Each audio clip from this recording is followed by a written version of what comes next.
আসসালামু আলাইকুম। আসসালামু আলাইকুম। ওয়ালাইকুম আসসালাম। এবার মাইকগুলো আস্তে আস্তে মিউট করে দাও। আমাদের আজকে হবে সিকিউ ম্যাথ ক্লাস 1 চ্যাপ্টার 2 এর। এতদিন আমরা সাধারণ আলোচনার মধ্যে ছিলাম এবং সাধারণ অঙ্ক নিয়ে আলাপ করেছিলাম। আজকে হলো অধ্যায়ের গুরুত্বপূর্ণ সৃজনশীল প্রশ্নাবলী। জাবেদা প্রস্তুত কিভাবে করব, খতিয়ান প্রস্তুত, ক্রয় জাবেদা প্রস্তুত, বিক্রয় জাবেদা, নগদ প্রাপ্তি জাবেদা, নগদ প্রদান জাবেদা, 2 ঘরে নগদান বই, 3 ঘরে নগদান, খুচরা নগদান, লেনদেন সংক্রান্ত নমুনা প্রস্তুতকরণ, চালান, ক্যাশ মেমো, ভাউচার ইত্যাদি এবং অন্যান্য বিষয়। এই 11টি পয়েন্টের আলাপ শুরু হবে। লেনদেন নয় এমন ঘটনার পরিমাণ নির্ণয়, প্রারম্ভিক মূলধনের পরিমাণ নির্ণয়। দ্যাট ইজ সৃজনশীলে ক খ গ ভাগ করে যে প্রশ্নগুলো থাকবে সেখানে কি ধরনের প্রশ্নগুলো থাকতে পারে তারই একটা ইঙ্গিত দেওয়া হয়েছে প্রথম 2 পৃষ্ঠার মধ্যে। প্রথম প্রশ্নটা হলো সৃজনশীল সমস্যা ও সমাধান। সমস্যা 1, জনাব মোশাররফের 2020 সালের জানুয়ারি মাসে লেনদেন সমূহ ছিল নিম্নরূপ। 2020 জানুয়ারি 1 নগদ 50,000 টাকা এবং 30,000 টাকার আসবাবপত্র নিয়ে ব্যবসা আরম্ভ করেন। মাসিক 10,000 টাকা বেতনে একজন কর্মচারী নিয়োগ দিলেন। ধারে পণ্য ক্রয় 20,000 টাকা, নগদে পণ্য ক্রয় 25,000, নিজস্ব তহবিল থেকে ছেলের স্কুলের বেতন প্রদান 500 টাকা, নগদে পণ্য বিক্রয় 5,000 টাকা, কর্মচারীদের বেতন প্রদান 10,000। সৃজনশীল যেহেতু আমাদের সৃজনশীল কোশ্চেনগুলির ধরন হলো সহজ, কঠিন এবং একটু বেশি কঠিন। আর অন্যান্য সাবজেক্টে তোমাদের হলো প্রথমে হলো জ্ঞানমূলক, তারপরে অনুধাবন, তারপরে এইভাবে করতে করতে তারা উচ্চতর দক্ষতার দিকে যায়। কিন্তু হিসাব বিজ্ঞান যেহেতু একটু প্রায়োগিক সাবজেক্ট বিষয়, এজন্য এখানে হলো একটু সহজ হবে প্রথমটা, তারপরে একটা একটু কঠিন, তারপরে হলো আর একটু কঠিন। এই 3টা ভাগে ভাগ করা হয়েছে 2, 4, 4। তো করণীয়তে কতে বলা হচ্ছে লেনদেন নয় এমন ঘটনাগুলোর মোট পরিমাণ নির্ণয় করো। মানে তোমাকে যে তথ্যগুলো তারা উপস্থাপন করেছে এই তথ্যগুলির মধ্যে কিছু তথ্য আছে যেগুলি লেনদেন হিসাবে বিবেচিত হবে না, অর্থাৎ যে 3টি সনাতন বৈশিষ্ট্যের কারণে আমরা কোনো ঘটনাকে লেনদেন বলি, ওই 3টি যদি না থাকে তাহলে সেটি লেনদেন নয়। আর আধুনিকভাবে যদি আমরা বলি যে A = L + OE, এই যে সমীকরণের উপাদানগুলি আছে এই উপাদানগুলির মধ্যে যদি প্রভাব বিস্তার সমপরিমাণ না হয় তাহলেও সেটাকে আমরা লেনদেন বলে গণ্য করব না। তো এই জাতীয় কিছু তথ্য এখানে আছে যেটি ঘটনা হবে কিন্তু লেনদেন নয়, সেগুলোর পরিমাণ নির্ণয় করতে বলছে। আর 1, 10, 15 এবং 25 তারিখে লেনদেনগুলোর জাবেদা ব্যাখ্যার বলছে প্রয়োজন নাই। 4টা লেনদেনের জাবেদা করতে বলছে। মাস শেষে ব্যবসায়ের মালিকানা সত্ত্বের পরিমাণ নির্ণয় করা। এটা একটু জটিল অন্য 2টার তুলনায়, ক এবং খ এর তুলনায়। তো এখন দেখো সমাধান। জনাব মোশাররফ এর লেনদেন নয় এমন ঘটনাগুলোর মোট পরিমাণ নির্ণয়। তারিখ বিবরণ টাকা, জানুয়ারির 5 তারিখ যে কর্মচারী নিয়োগ দিয়েছে 10,000 টাকার, এটা আসলে লেনদেন হয় নাই, কারণ নিয়োগ দিলেই সে আমাদের আর্থিক অবস্থার মধ্যে কোনো পরিবর্তন হবে না। এই কারণে যেহেতু সে যোগদান করেছে কিনা কাজে, তাহলেই শুধুমাত্র আমাদের এটা বেতন হিসাবে গণ্য হয়ে যাবে। যদি পরিশোধ না করি বকেয়া বেতন হবে, পরিশোধ করলে তো বেতন খরচ হয়েই গেল। তো তার মানে নিয়োগ দিলে এটা লেনদেন হবে না ততক্ষণ পর্যন্ত যদি আমরা তার যোগদানের কোনো খবর না পাই। নিজস্ব তহবিল থেকে ছেলের স্কুলের বেতন প্রদান 500 টাকা, সবই ঠিক আছে, টাকার পরিমাণও উল্লেখ আছে, আর্থিক অবস্থারও পরিবর্তন হয়ে গেছে, সবই ঠিক আছে। তবে সে আর্থিক অবস্থা কার পরিবর্তন হয়েছে? প্রতিষ্ঠানের না। প্রাতিষ্ঠানিক দৃষ্টিভঙ্গি থেকে এটি লেনদেন নয়।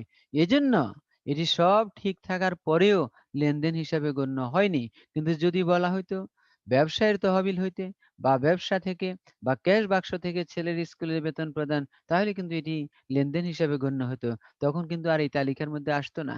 তখন শুধু কর্মচারীর নিয়োগের যে কথাটা সেটাই শুধু লেনদেন নয় হিসাবে গণ্য হইতো।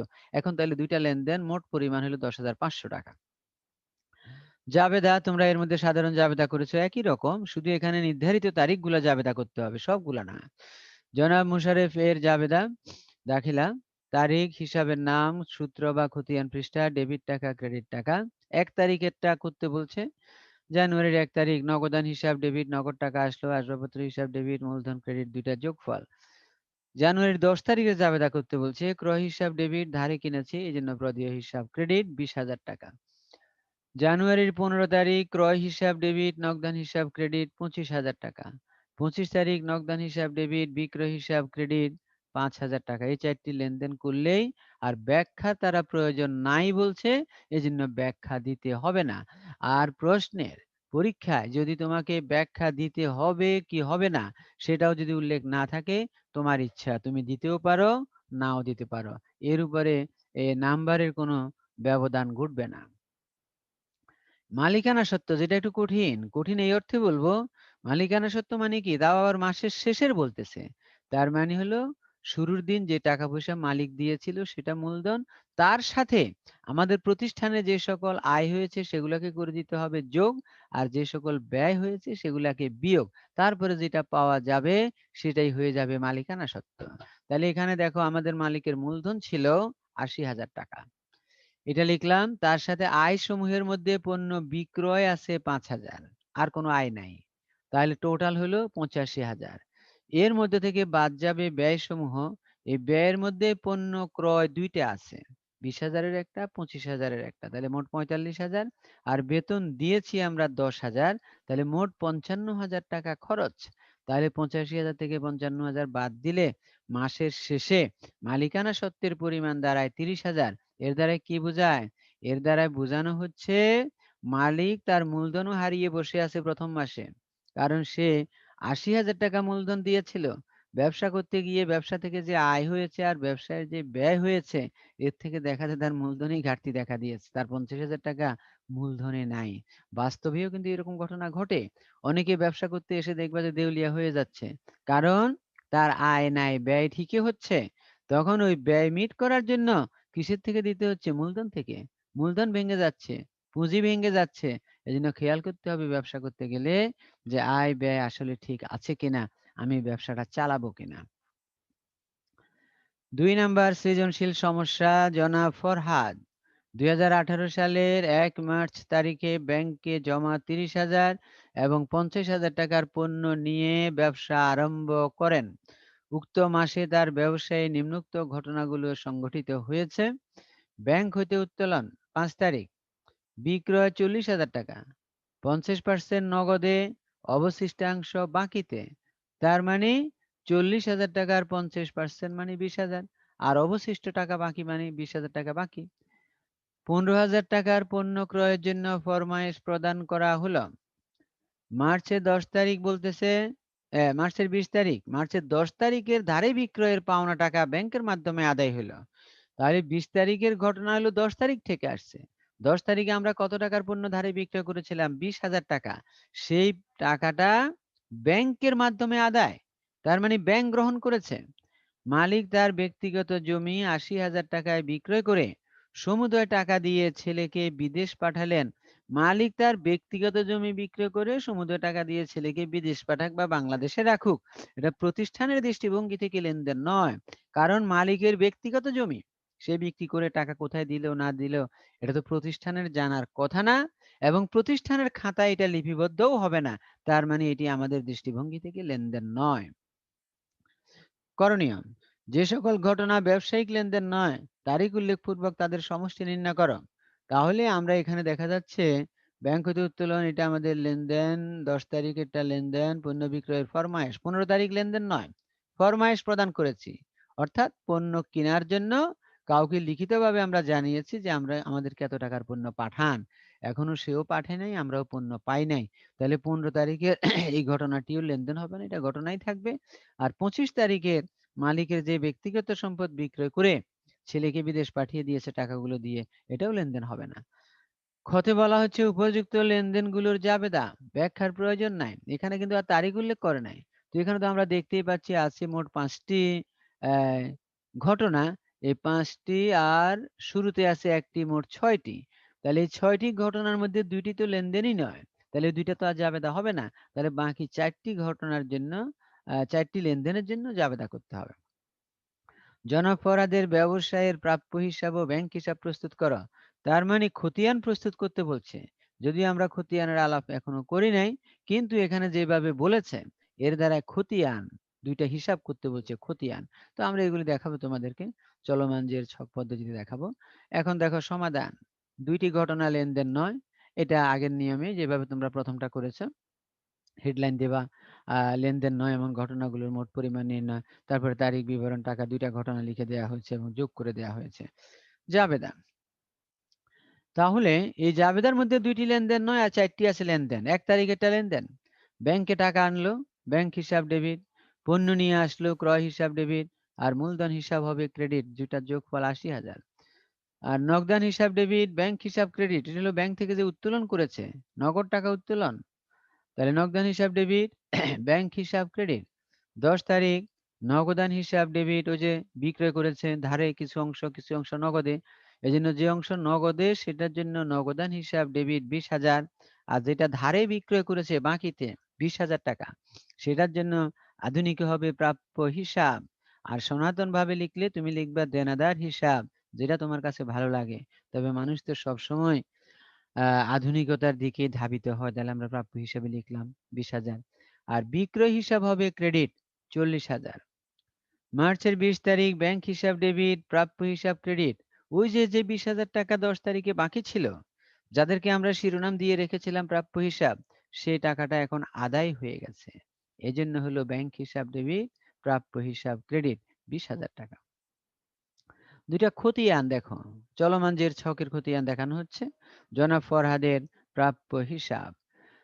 তারিখ, হিসাবের নাম, সূত্র বা জাবেদা পৃষ্ঠা হবে এখানে, আর জাবেদার মধ্যে থাকে খতিয়ান পৃষ্ঠা।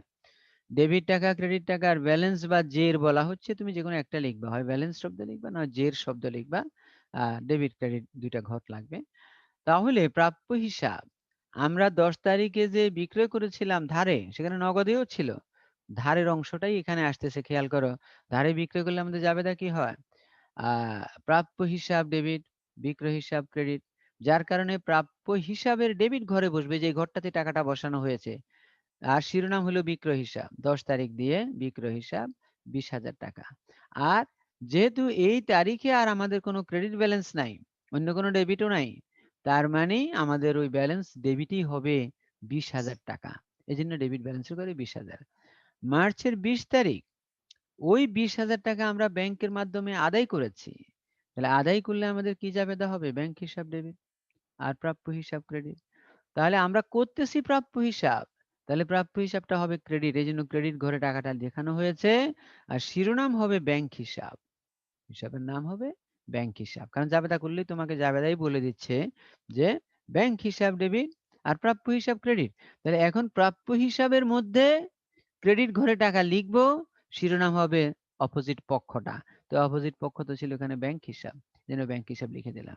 তো এই মুহূর্তে দেখো আমাদের ক্রেডিট ঘরে লেনদেন বসলো ২০,০০০ টাকার, আর পূর্বের ডেবিট ব্যালেন্স ছিল ২০,০০০।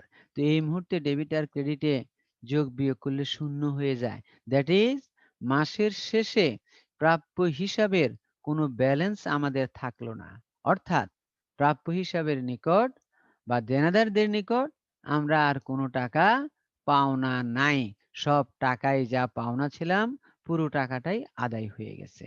এটাই বোঝানো হচ্ছে। আর যদি এখানে মনে করো আমরা ১০,০০০ টাকা আদায় করতাম, তাহলে আমাদের ডেবিট ব্যালেন্সের ঘরে থাকতো ১০,০০০। মানে এখনো আমরা ১০,০০০ টাকা পাওনা আছি ওদের কাছে, এটাই বোঝানো হতো।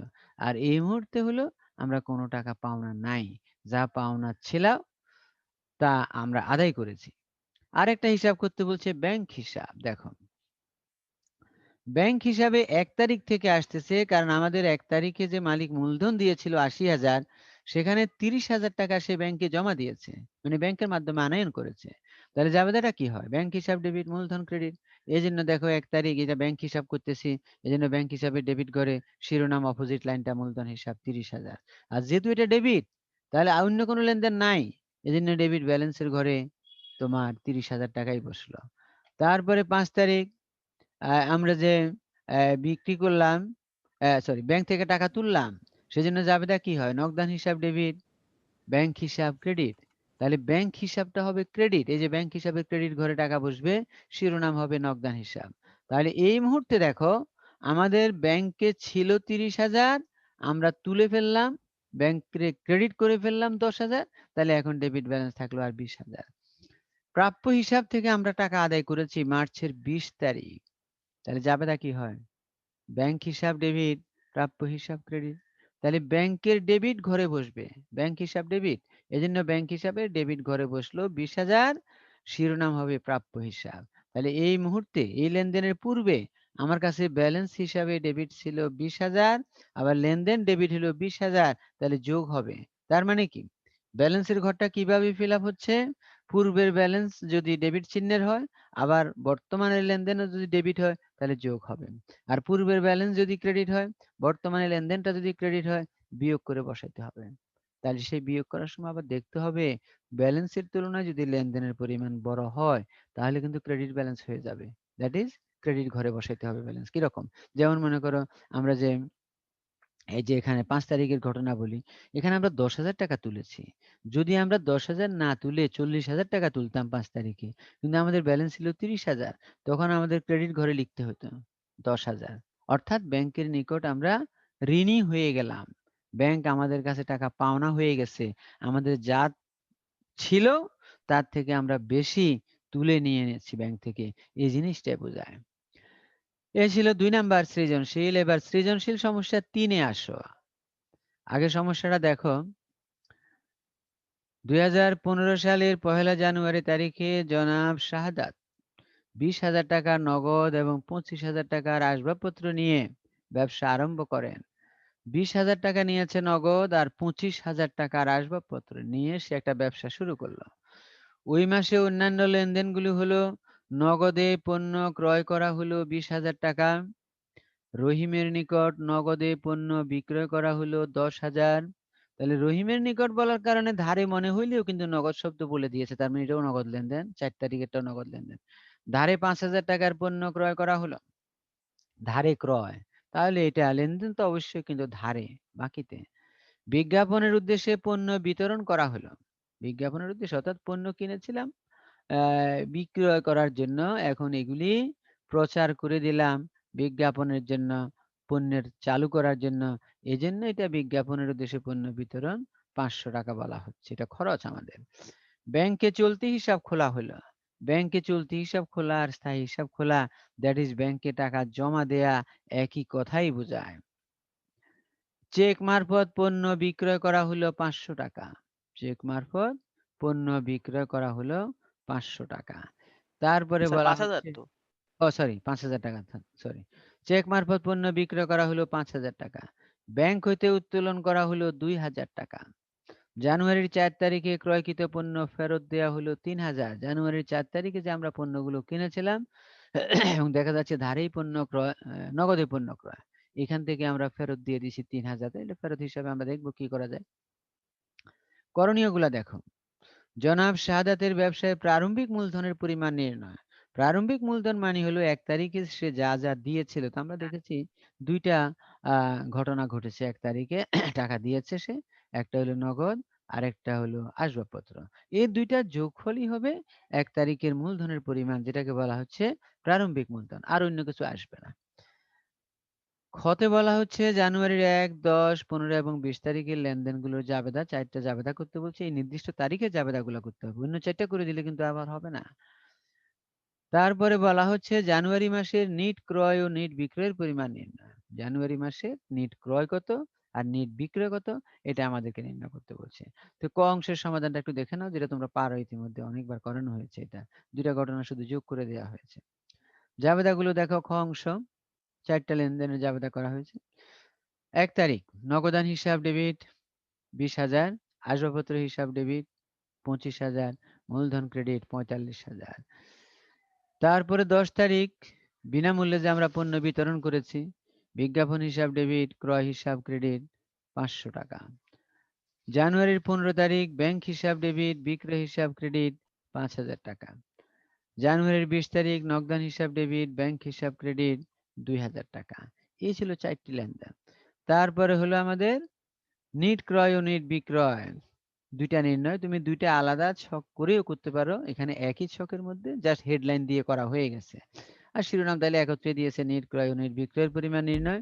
তুমি যদি আলাদা ২ টা ছক আঁকো তাহলে একটাতে লিখবা নিট ক্রয়ের পরিমাণ নির্ণয়, আরেকটাতে লিখবা নিট বিক্রয়ের পরিমাণ নির্ণয়।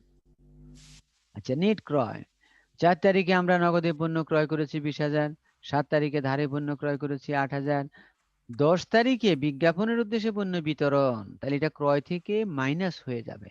এখানে আমি আবারও রিপিট করি, এখানে ক্রয় বলতে বিক্রয়ের উদ্দেশ্যে এখন যে পণ্যগুলো আমাদের হাতে থাকবে সেই পণ্যগুলোকে বোঝানো হচ্ছে। এমনি তো মনে করো যে ৫০০ টাকার আমি বিনামূল্যে বিতরণ করলাম, সেটাও কিন্তু আমার ক্রয়ের পণ্যই ছিল। কিন্তু আমরা এখানে তো ক্রয় বলতে বিক্রয়ের উদ্দেশ্যে যেগুলি আমার হাতে আছে অ্যাভেলেবেল, যেগুলি আমি বিক্রি করতে সক্ষম হব, সেই হিসাবটারই নাম দেয়া হচ্ছে ক্রয় হিসাব। তাহলে বাস্তবের ক্রয় আর হিসাব বিজ্ঞানের ক্রয়ের মধ্যে একটু ব্যবধান আছে। বাস্তবে হলে আমি যা কিছু কিনলাম সবই তো ক্রয়। কিন্তু হিসাব বিজ্ঞানের ক্রয় বলতে ক্রয় না করলেও ক্রয় হিসাবে পণ্য আসতে পারে। কিরকম? মনে করো মালিক নিজে কিছু পণ্য দিয়ে গেল, বলল যে এগুলি বিক্রি করবেন। দোকানে দিয়ে গেলাম। তাহলে এগুলি এখন প্রতিষ্ঠান বিক্রি করবে। তখন এগুলি প্রতিষ্ঠানের একটা হিসাব রাখতে হবে। মালিক দিলে ওইটার নাম হবে ক্রয় হিসাব। আর মালিক দিয়েছে বিধায় এটার আরেকটা পক্ষ হয়ে যাবে মূলধন হিসাব। তাহলে আমাদের ক্রয় হিসাব বলতে বাজারে যে পণ্যগুলি আমরা বিক্রি করতে পারবো, যেগুলি বিক্রয়ের জন্য প্রস্তুত আছে, সে পণ্যকেই আমরা ক্রয় হিসাব নামে অভিহিত করে থাকি। আর এমনি সাধারণত ক্রয় বলতে আমরা যা কিনবো সবই তো ক্রয়। এরপরে আরেকটা আইটেম বাদ দেয়া হয়েছে ক্রয় ফেরত। ক্রয় করার পর যে পণ্যগুলি ফেরত দিয়েছি সেগুলি বাদ দিয়ে দিলাম। তাহলে এটা তো আর ক্রয়ের মধ্যে এখন গণ্য হবে না, বিবেচিত হবে না। তাহলে দেখা যাচ্ছে একই টাকার কলামে থাকার কারণে যেগুলি বিয়োগ করতে হবে সেগুলাকে প্রথম ব্র্যাকেটের মধ্যেই দেখানো হচ্ছে, দ্যাট ইজ এগুলি বিয়োগ। তাহলে এগুলি এখন যোগ বিয়োগ করে তারপরে নিট ক্রয়ের পরিমাণ বের করা হয়েছে ২৪,৫০০ টাকা শেষ। ২ টা দাগ দিয়ে ক্লোজ দেওয়া হয়েছে, বন্ধ করে দেওয়া হয়েছে, মানে ক্রয় নির্ণয়টা শেষ। নিট বিক্রয় জানুয়ারির ৬ নগদে পণ্য বিক্রয় আছে ১০,০০০, চেক মারফত পণ্য বিক্রয় আছে ৫,০০০। এখানে কোনো ফেরত নাই বা অন্য কোনো ঘটনাও ঘটে নাই, এজন্য যোগফলটাই ১৫,০০০ টাকা। এরপর সৃজনশীল সমস্যা ৪ এ যাও। ২০১৬ সালের ১ জানুয়ারি তারিখে জনাব শিবলী নগদ ২০,০০০ টাকা, ব্যাংকে জমা ৩০,০০০ টাকা, যন্ত্রপাতি ৪০,০০০ এবং ১০,০০০ টাকার ঋণ নিয়ে ব্যবসা আরম্ভ করলেন। উক্ত মাসে তার ব্যবসায়ের নিম্নলিখিত লেনদেনগুলো সম্পাদিত হয়েছিল। এখানে দেখা যাচ্ছে নগদ টাকা আছে, ব্যাংকে জমা টাকা আছে, যন্ত্রপাতি আছে, আবার ১০,০০০ টাকা ঋণও নিয়েছে। তাহলে ঋণের টাকাটা নগদের সাথে যোগ করতে হবে। আর ঋণের কারণে আমাদের মূলধনের পরিমাণে ১০,০০০ টাকা তখন কম দেখাইতে হবে যোগফল থেকে আরকি, টোটাল যোগফল থেকে। আর ২ টা হিসাবকে ক্রেডিট করতে হবে। একটা হবে মূলধন হিসাব, আরেকটা হবে ঋণ হিসাব। ব্যক্তিগত প্রয়োজনে নগদ উত্তোলন, চেক মারফত তার ছেলের স্কুলের ফি প্রদান, তারপরে হলো চেক মারফত নতুন যন্ত্রপাতি ক্রয়, ঋণ পরিশোধ করা হলো, চেক মারফত যন্ত্রপাতি সংস্থাপন ব্যয় প্রদান। এই কয়েকটি ঘটনা এখন দেখা যাচ্ছে এখানে সবগুলি আবার লেনদেনও। কারণ সবগুলি আর্থিক পরিমাপযোগ্যতা, আর্থিক অবস্থার পরিবর্তন, ২ টি পক্ষ সবই বিদ্যমান আছে। কতে বলা হচ্ছে প্রারম্ভিক মূলধনের পরিমাণ নির্ণয়। খতে বলা হচ্ছে উপযুক্ত লেনদেনগুলোর জাবেদা, ব্যাখ্যার প্রয়োজন নাই। এগুলি জাবেদা চাইছে সবগুলি, ব্যাখ্যা দিতে হবে না। উপর্যুক্ত লেনদেনগুলো হইতে নগদান হিসাব ও যন্ত্রপাতি হিসাব আবার ২ টা খতিয়ান করতে বলছে। এখন দেখো প্রারম্ভিক মূলধনটা, নগদ টাকা আসলো, ব্যাংক জমা আর যন্ত্রপাতি। ঋণের টাকাটা এখানে আসবে না। আর যদি নগদের মধ্যে কেউ ঋণের ১০,০০০ টাকা যোগ করে দেয় তাহলে আবার বিয়োগ করে দেখাইতে হবে পরে। মানে মূলধন বলতে মালিক কর্তৃক সরবরাহকৃত টাকাকেই আমরা বুঝে থাকি। এজন্য ঋণ আসবে না। আর ঋণ আসতো কখন? যদি ব্যক্তিগতভাবে ঋণ হইতো। কিন্তু এই ঋণ তো প্রাতিষ্ঠানিক ঋণ। অর্থাৎ পরিশোধটাও করা হবে প্রতিষ্ঠান থেকে। আর যদি মালিক বলে এই ঋণের দায়িত্ব আমার, আমি পরিশোধ করব, তাহলে কিন্তু এটা মূলধন হিসাবে আসবে তখন। তখন এখানে প্রারম্ভিক মূলধন হবে আরো ১০,০০০ টাকা বেশি, দ্যাট ইজ ১,০০,০০০ টাকা। এজন্য দেখতে হবে ঋণের দায়িত্ব কার। দায়িত্ব যদি মালিকের হয় তাহলে এটা মূলধনের অংশ হয়ে যাবে। আর দায়িত্ব যদি প্রতিষ্ঠানের হয় ঋণ পরিশোধ করার, তাহলে এটা আর মালিকের মূলধনে অন্তর্ভুক্ত হবে না। জাবেদাগুলো দেখো, নগদান হিসাব ডেবিট ২০,০০০ এর সাথে ঋণের ১০,০০০ যোগ করে মোট ৩০,০০০ টাকা দেখানো হয়েছে দেখো। ব্যাংক হিসাব ডেবিট, ব্যাংকে যে টাকাটা আসলো। যন্ত্রপাতি ডেবিট, যন্ত্রপাতির টাকা। এবার ক্রেডিটে গিয়ে ঋণ হিসাব ওই যে ১০,০০০ টাকা যেটা প্রতিষ্ঠান পরিশোধ করতে হবে জন্য ঋণ হিসাব নামে ক্রেডিট করা হলো ১০,০০০ আর মূলধন হিসাব হলো অবশিষ্ট টাকাগুলি। মানে যোগফল থেকে ঋণের টাকাটা বাদ দিলে মালিকের যে টাকাটা পাওয়া গেল সেটাই হবে মূলধন হিসাব। ৫ তারিখ উত্তোলন হিসাব ডেবিট, নগদান হিসাব ক্রেডিট। এই উত্তোলন বলতে মালিক তার ব্যক্তিগত প্রয়োজনে টাকা তুলে নিয়ে গেছে এজন্য উত্তোলন হিসাব ডেবিট। তারপরে আবার ব্যাংক থেকেও টাকা তুলে নিয়ে গেছে মালিকের জন্য। এজন্য এটাও উত্তোলন হিসাব ডেবিট। তবে ব্যাংক থেকে চলে গেছে বিধায় ব্যাংক হিসাব ক্রেডিট। ১০ তারিখ যন্ত্রপাতি হিসাব ডেবিট, ব্যাংক হিসাব ক্রেডিট অর্থাৎ যন্ত্রপাতি কিনেছে চেকের মাধ্যমে, ব্যাংকের মাধ্যমে। ১৬ তারিখ ঋণ পরিশোধ করলাম। ঋণ পরিশোধ করলে দায় কমে যায়।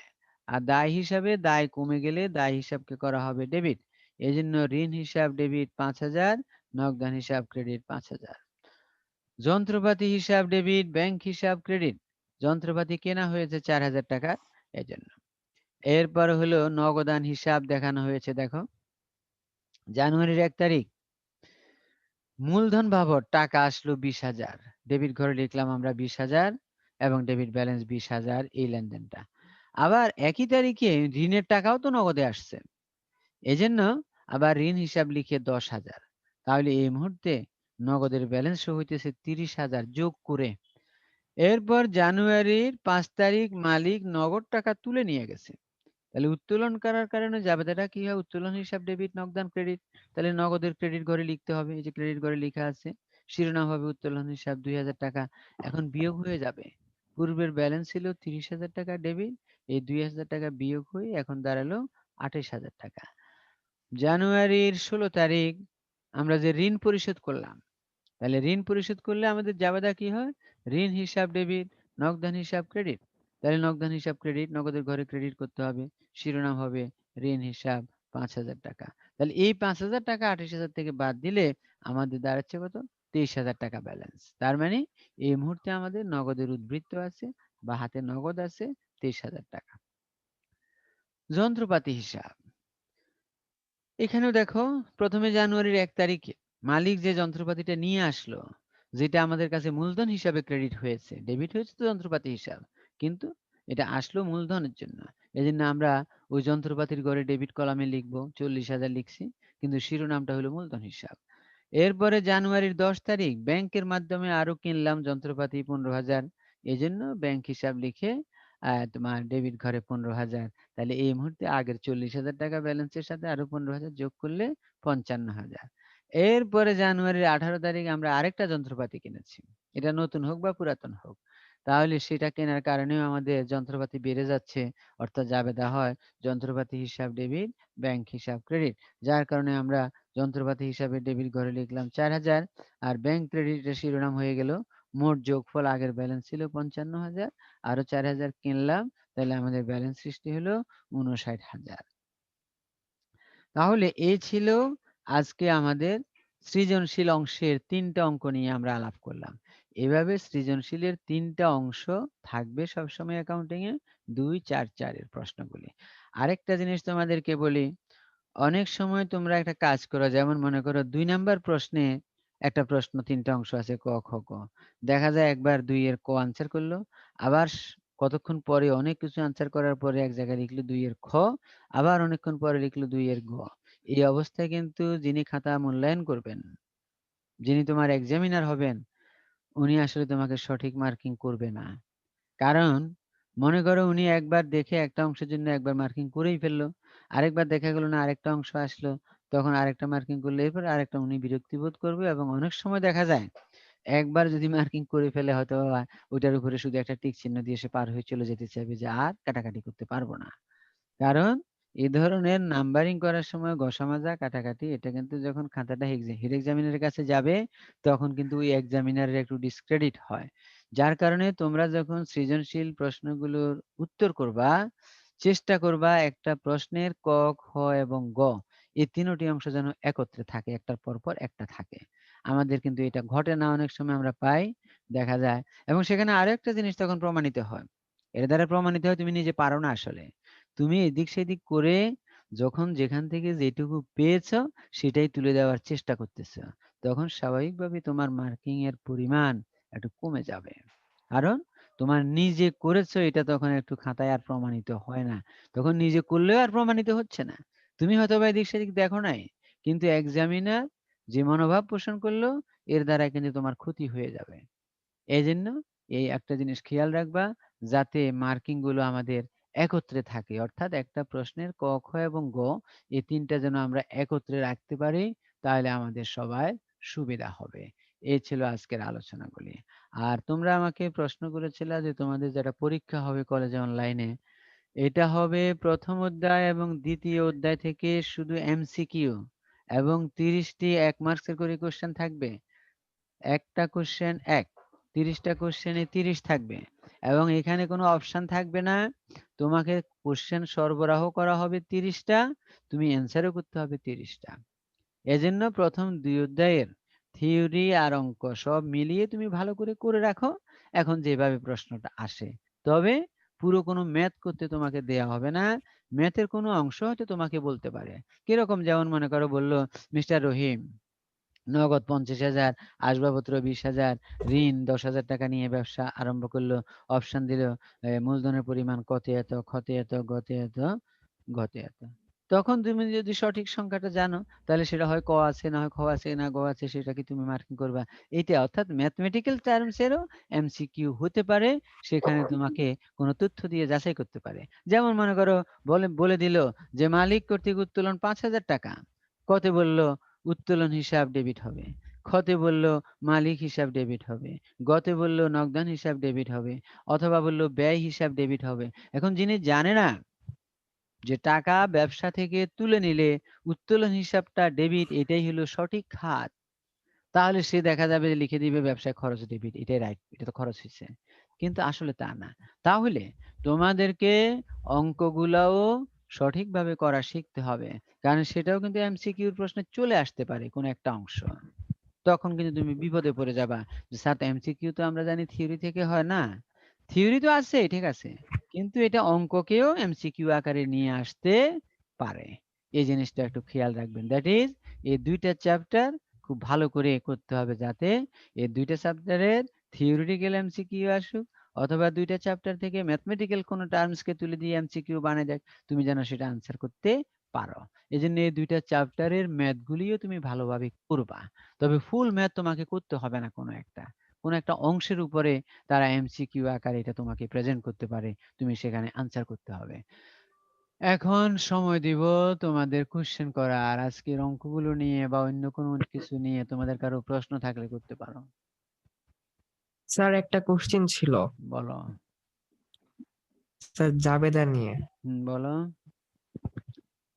স্যার ওই যে একটা জাবেদা এখানে আছে বইয়ে, হুম মক্কেলকে আইন সেবা প্রদান নগদে 25,000 ও ধারে 20,000 টাকা। হুম হুম এখন এটা হুম হচ্ছে প্রদত্ত সেবার বিপরীতে হুম 40% নগদ আদায় ও বাট্টা মঞ্জুর 2%। হুম স্যার এটা জাবেদা কি হবে? মানে প্রথমে একটা লেনদেন ছিল, সেখানে মক্কেলকে কিছু সেবা দিয়েছে নগদে, কিছু সেবা বাকিতে বা ধারে, এই তো? জি স্যার। হ্যাঁ, আবার পরবর্তী তারপরে আরেকটা হচ্ছে তারিখে মনে হয় ওই যে বাকি সেবা দিয়েছে সেগুলির মধ্যে থেকে তারা জি স্যার, বলতেছে আদায় হয়েছে কত পার্সেন্ট আদায়, 40% আদায়। 40% আদায় করেছে। আর জি স্যার। আর কি বাট্টা বলছে? মঞ্জুর করেছে 2%। বাট্টা 2%। তো বাট্টা যদি জি 2% স্যার। হয়, এখন তুমি প্রথমে নির্ণয় করে ফেলতে হবে যে বাকি টাকাটা ছিল তার 40%-এ কত হয়। ঠিক আছে? জি মানে মনে করো তাকে ১০,০০০ টাকার বাকি সেবা দিলাম, এটা 40%-এ কত হয়? 4,০০০ হবে না? জি স্যার। 4,০০০। এই 4,০০০ টাকা আদায় করতে গিয়ে 2% আবার বাট্টা দিচ্ছে। অর্থাৎ বোঝা যাচ্ছে সেখানে 60% টাকা এখনো অনাদায়ী থাকবে, সেটা ভবিষ্যতে কখনো আদায় করবে, এখন আর আদায় করবে না। তাহলে তুমি এখানে ওই 4,০০০ টাকার উপরে 2% বাট্টা নির্ণয় করলে 4,০০০ টাকা 2% হবে তোমার ৮০ টাকা। তাহলে ৮০ টাকা বাদ দিলে তুমি নগদে বা ব্যাংকে যেভাবে আদায় করো, তুমি আদায় দেখাবে ৩,৯২০ টাকা। আর প্রদত্ত বাট্টা দেখাবা ৮০ টাকা। আর প্রাপ্য হিসাব ক্রেডিট 4,০০০ টাকা। আর আরো যে 60% রয়ে গেল, হ্যাঁ, ওইটা থাকবে। ওটা পরে কখনো আমরা আদায় করব। আর যদি এরকম বলা হয় যে অবশিষ্ট টাকা অনাদায়ী হিসাবে গণ্য করা হলো, তাহলে 60% কিন্তু কুরিন হয়ে যাবে। কিন্তু যেহেতু এটা স্পষ্ট উল্লেখ করে নাই, তো এতগুলা টাকা কুরিন হইতেও পারে না। কারণ আমরা 60% কুরিন দিলে ব্যবসা টিকবে আমাদের, ব্যবসাও টিকবে না। এই হলো কাহিনী। বুঝতে পেরেছ? জি স্যার, আর কারো বুঝেছি। সমস্যা? প্রশ্ন আছে কারো? ৩৯ জন প্রেজেন্ট শো করতেছে। তাহলে আমরা আজকের আলাপ এখানে বন্ধ করে দিই। আর পরীক্ষার প্রস্তুতি নাও। তোমাদেরকে অনেক ধন্যবাদ। আগামী ক্লাস আমরা যেন যথাসময়ে শুরু করতে পারি আবার। আসসালামু আলাইকুম স্যার। আসসালামু আলাইকুম স্যার। ওয়ালাইকুম আসসালামু আসসালাম। আলাইকুম স্যার। ওয়ালাইকুম আসসালাম।